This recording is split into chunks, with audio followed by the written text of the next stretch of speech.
नमस्कार। India TV के चुनाव मंच पे एक बार फिर से आप सभी का बहुत स्वागत है। आपके साथ मैं हूं मीनाक्षी जोशी। इस देश का एक ऐसा राज्य बिहार जहां की चुनावी सरगर्मी इस वक्त चरम पर है और हर किसी की नजर इस बात पर टिकी हुई है कि कौन सा गठबंधन किस तरह से सीटों का सिलेक्शन कर रहा है, कैंडिडेट्स का सिलेक्शन कर रहा है। इस सिलेक्शन प्रोसेस में जहां पर जातियां और उसकी भी उपजातियों की बात होती है तो सवाल मन में यह भी पैदा होता है कि इस खांचे में बिहार का मुसलमान अपने आप को कहां देखता है, वो अपना प्रतिनिधित्व कहां देखता है, मुसलमानों के मन में क्या है, उनके लिए विकास कितना महत्वपूर्ण है और उनकी उम्मीदवारी महागठबंधन में कैसी है और एनडीए में कैसी है। इसलिए जब बात मुसलमानों की हो रही है तो आज हमारे साथ इस मंच की शोभा बढ़ा रहे हैं तो बेहद विशिष्ट अतिथि हमारे साथ शहनवाज हुसैन जी मौजूद हैं। जोरदार तालियों से जरा स्वागत करें। और हमारे साथ अब्दुल बारी सिद्दीकी जी मौजूद हैं और दोनों ही बड़े सीनियर लीडर हैं, कद्दावर नेता हैं। वो जानते हैं कि मुसलमानों के मन में क्या है और उनकी पार्टी के भी मन में क्या है। इसलिए पहला प्रश्न तो शहनवाज जी आप ही से है। इतनी बड़ी पार्टी, इतना बड़ा मैंडेट, इतना बड़ा राज्य, इस राज्य की आबादी में इतने मुसलमान, लेकिन रिप्रेजेंटेशन के नाम पे इतना बड़ा नेता हमारे साथ मंच पर मौजूद है और उसे रिप्रेजेंटेशन नहीं, कोई कैंडिडेचर नहीं।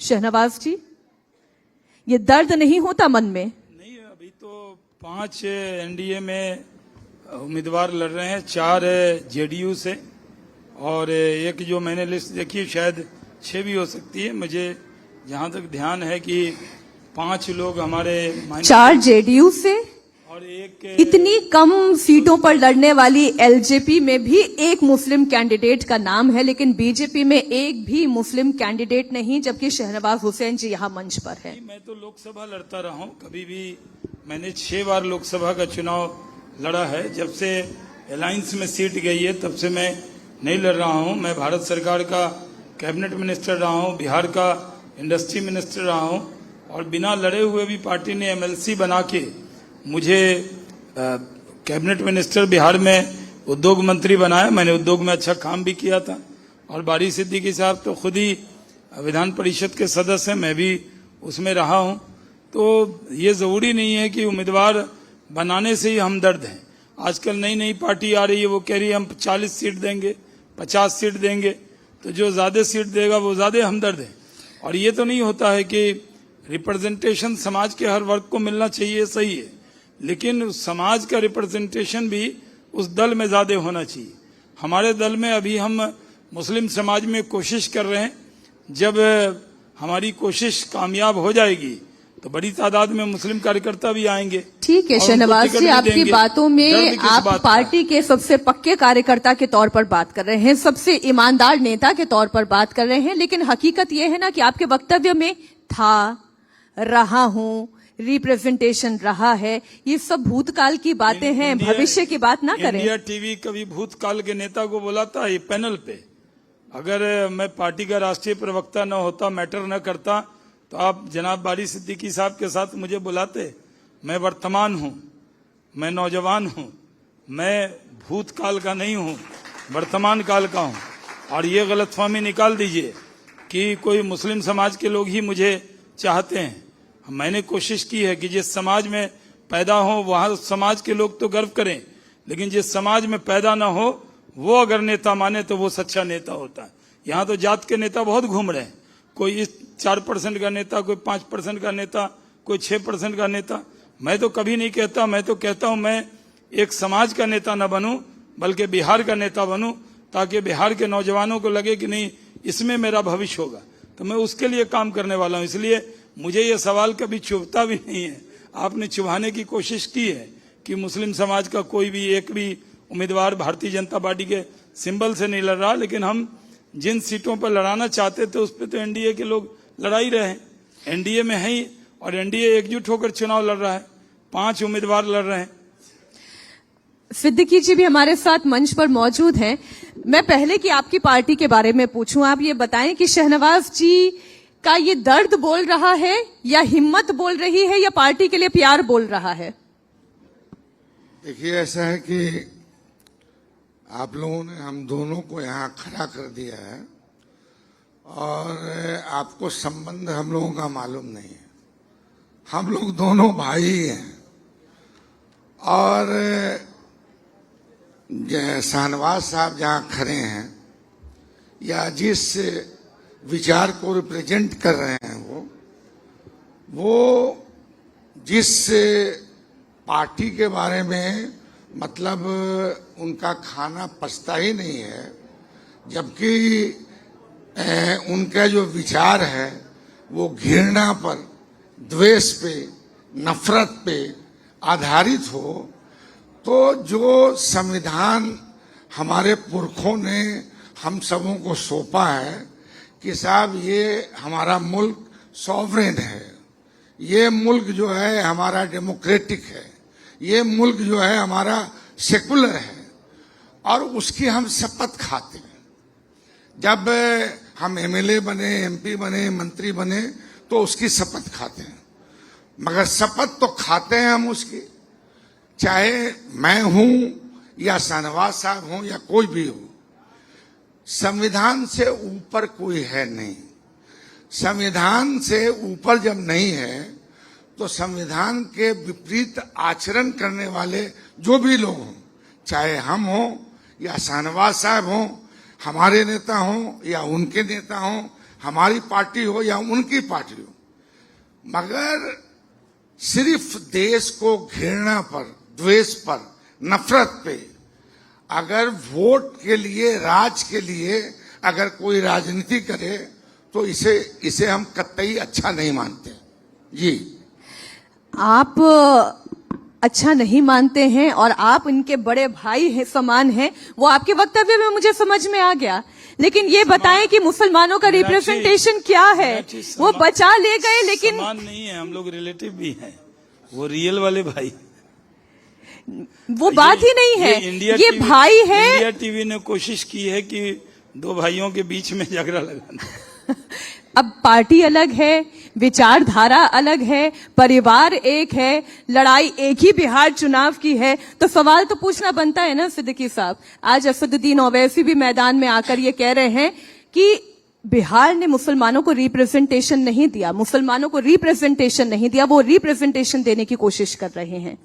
ऐसा है कि मैंने पहले ही कहा कि संविधान से ऊपर है नहीं, और मुझको कोई अधिकार अगर मिला है, चाहे यहाँ हिंदू हो, मुस्लिम हो, छोटका हो, बड़का हो, अगला हो, पिछड़ा हो, जो भी हो, वो संविधान दिया है। संविधान के विपरीत आचरण करने वाला कभी भी कोई भी व्यक्ति हो, पार्टी हो, उसको कैसे हम अच्छा मान सकते हैं? रही व्यक्तिगत सवाल, हम यहाँ खड़े हैं, शाहनवाज हमारे भाई वहां खड़े हैं, दोनों आदमी अपनी पार्टी में अपने अपने जगह पर निष्ठा से अपने कार्य का निर्वहन कर रहे हैं। इसलिए हम बहुत तीखा, या ना तो वो मुझको तीखा कुछ बोलेंगे ना हम इनको तीखा बोलेंगे। नहीं, मैं मगर जब वैचारिक मंथन होगा तो विचार पे तो चर्चा होगी। मैं उसी विचार पर आपको लेकर आ रही हूं शहनवाज जी, जो अभी सिद्दीकी जी ने आरोप लगाया। अब योगी आदित्यनाथ जी उत्तर प्रदेश से यहां पर आते हैं और फिर ये कहते हैं कि ये चुनाव बुरका बनाम विकास का है। तो विकास का बुरका कनेक्शन क्या है? ये तुलनात्मक अध्ययन क्यों है? देखिए, पहले तो असदुद्दीन ओवैसी के बारे में आपने पूछा, उनको मैं भड़काऊ भाईजान कहता हूं। वो ठीक है, ऑपरेशन सिंदूर के वक्त में एक दो बार हिंदुस्तान जिंदाबाद का नारा लगा दिया था, और कुछ मीडिया के लोग उनके ज्यादा अटेंशन में रहते हैं, he is darling of media, तो वो लोगों के बीच में जाते हैं, उनकी बातें बहुत होती है, लेकिन वो 15 मिनट वाले हैं। छोटा भाई बोला था कि 15 मिनट के लिए सेना हटा दो, पुलिस हटा दो, हम निपट लेंगे, और ये भी कई बार जानबूझकर मीटिंग में कहते हैं 15 मिनट बाकी है। तो ये 15 मिनट वालों का बिहार में कोई जगह नहीं। जहां तक योगी आदित्यनाथ जी का कहा, उन्होंने कहा फ्री एंड फेयर पोल होना चाहिए। अगर कंपेन करने के लिए कोई मुस्लिम महिला भी जाती हैं तो हिजाब में कैंपेन नहीं हो रहा है। अगर कई मुस्लिम एमपी भी आ रहे हैं तो ठीक है, सर पे आंचल हो, पर्दा हो, वो तो है, लेकिन वोट डालते वक्त में कहाँ कहा जा रहा है? किसी को बुर्के पे एतराज नहीं है, लेकिन वैलिड वोटर है, उसके बाद वैलिड वोटर आई कार्ड है, वो जाके वोट डालें। उनके कहने का इशारा ये था, आप लोग उसको दूसरी तरफ मोड़ रहे हैं कि बुर्का बनाम विकास है। यानी ये है कि जो भी विकास चाहता है, डेवलपमेंट चाहता है, वो खुलकर वोट करे, उसमें किसी को कोई दिक्कत होने वाली नहीं। चुनाव आयोग ने कहा है कि उसमें वो कर्मचारी को रखेंगे ताकि अगर मेरा आई कार्ड, आप जाएंगी वोट डालने, मीनाक्षी आप तो बिहार की बहू हैं, पता नहीं आपने वोट बनाया है कि नहीं बनाया, लेकिन मेरी पत्नी रेणु जी ने तो बिहार का वोट भी बना लिया है, वो वोट यहीं डालती हैं। तो अगर वो जाएंगे तो कोई चुनावी अधिकारी को कैसे पता होगा कि वो फोटो से वो मैच कर रहा है कि नहीं मैच कर रहा? इसके अलावा कुछ नहीं, कोई ध्रुवीकरण का इरादा नहीं। कोई ध्रुवीकरण का इरादा नहीं है सिद्दीकी जी, इतनी मासूमियत से सारी बातें इन्होंने कह दी शहनवाज जी ने। देखिए, हमारा या शहनवाज जी का भावना देखी जाती है। अब इतने दिन से केंद्र में सरकार है, राज्य में सरकार है, समझेंगे, मगर फिर हम अब उसको हम दोहराना नहीं चाहते कि मुझको बराबरी का हक संविधान ने दिया है। मुझे अगर किसी तरह का स्पेशल फैसिलिटीज की सुविधा संविधान ने दिया है, तो ये तो संविधान में अगर बदलाव करना है, ये जो हमारा जो देश है, इसकी सबसे बड़ी खूबसूरती यही है कि यहाँ हिंदू भी, मुसलमान भी, सिख भी, ईसाई भी, बौद्ध भी, जैन भी, विभिन्न धर्मों का एक तरह से ये स्थली है।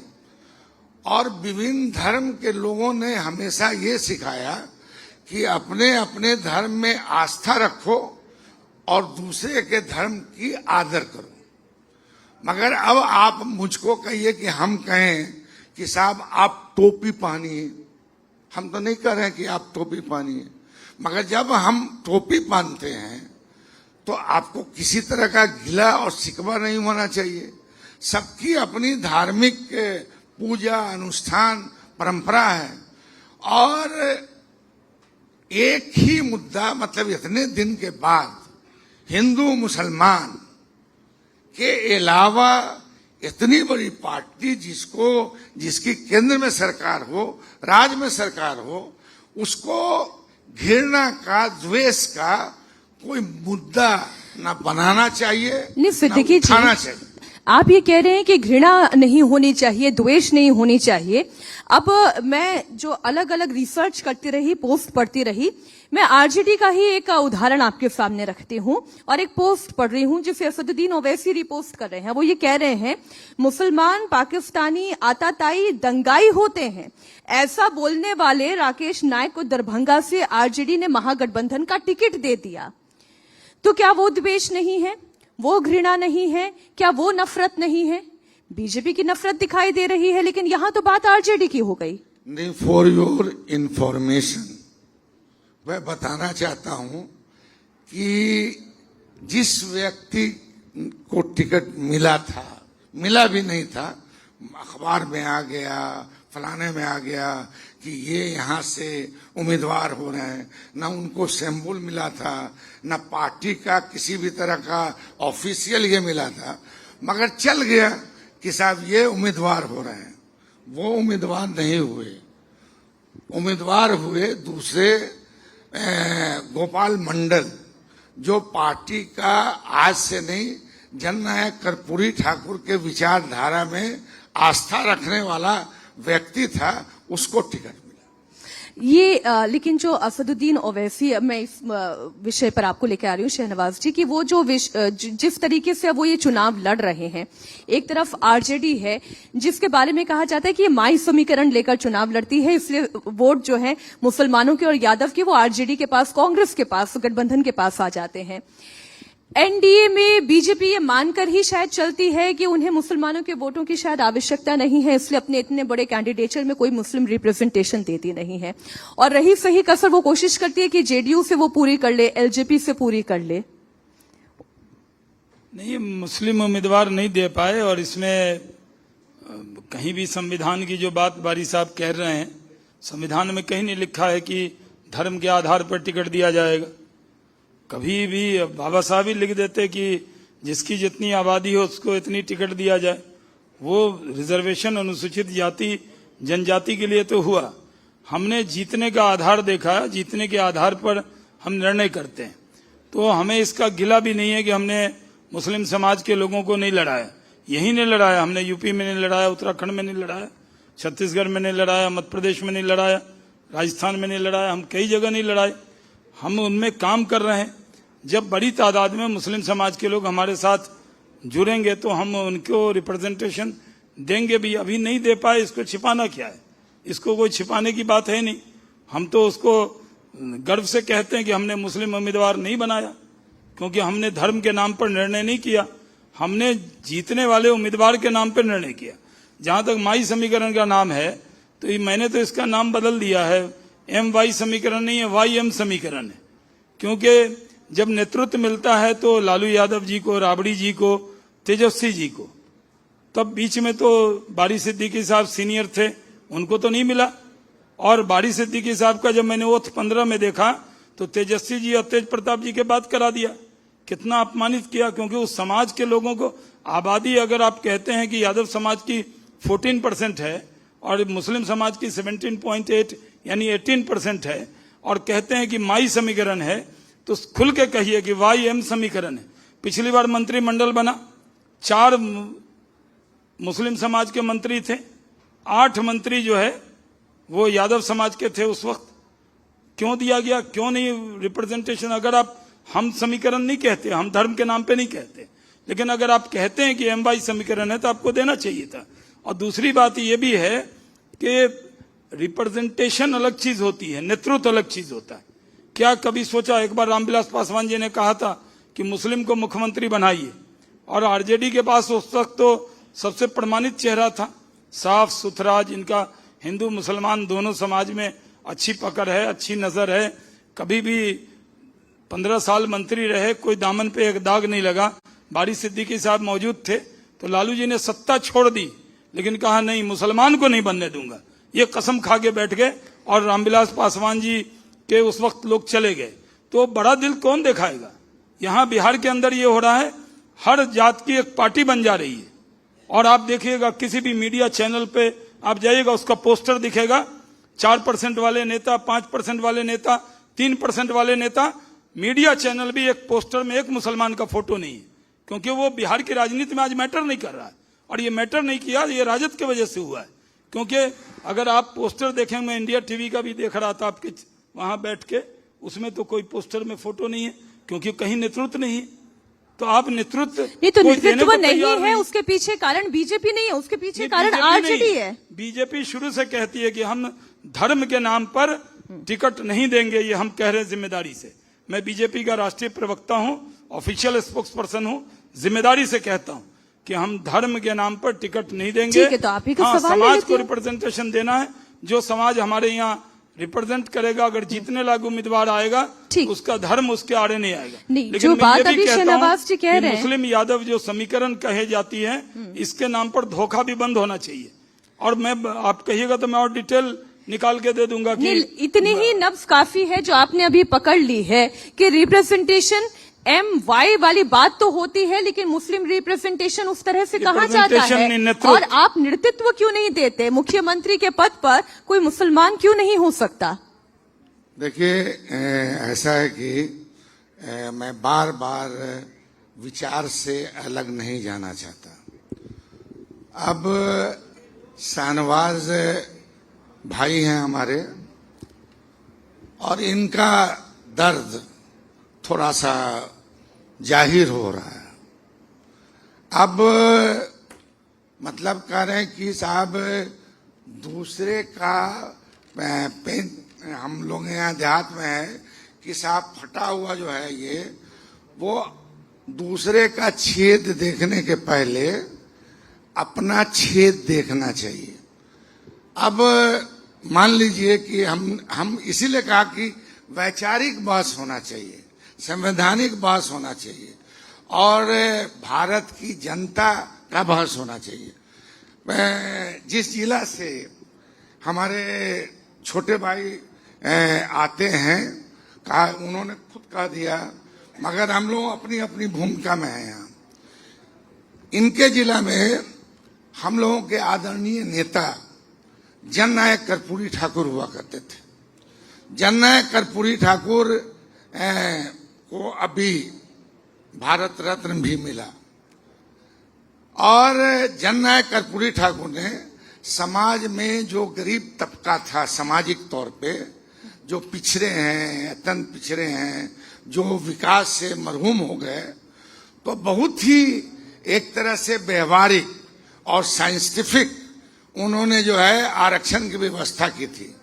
उन्होंने अपने टाइम में आरक्षण की व्यवस्था की कि जिन लोगों का नौकरी में रेशियो कम है, जो पिछड़ गए हैं, जिनको विशेष सुविधा की आवश्यकता है, तो उनके लिए उन्होंने किया कि 12% रिजर्वेशन फॉर एनेक्सर 1 और 8% रिजर्वेशन फॉर एनेक्सर 2। नहीं, ये तो आपकी जो देखिए जस्ट ए मिनट मैडम, और 3% जो है आरक्षण फॉर ऊंची जाति के अमीर लोगों के लिए और 3% जो है रिजर्वेशन महिलाओं के लिए।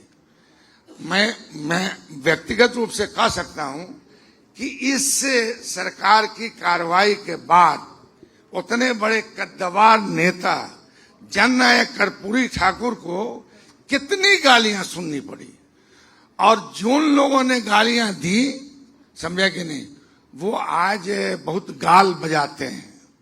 तो सामाजिक वैमनस्यता को कैसे खत्म हो, समाज कैसे उठे, कैसे जो आदमी नीचे रह गया है उसको थोड़ा सा हम अपलिफ्ट। देखिए, मैं मुसलमानों पर आती हूँ, आप जो है सीधे पूरे सामाजिक ताने बाने पर आते हैं। मैं समझती हूँ आपकी चुनौती भी है, लेकिन सर, मैं बहस को कभी भी हिंदू मुस्लिम की बहस नहीं बनाना चाहता। मैं बहस को बनाना चाहता हूँ विकास का, सामाजिक विकास का, देश के उत्थान का, एकता का, मिल्लत का, प्यार का, मोहब्बत का। मगर आप बस हिंदू नहीं, यहाँ हिंदू मुस्लिम तो कोई चर्चा हुई नहीं।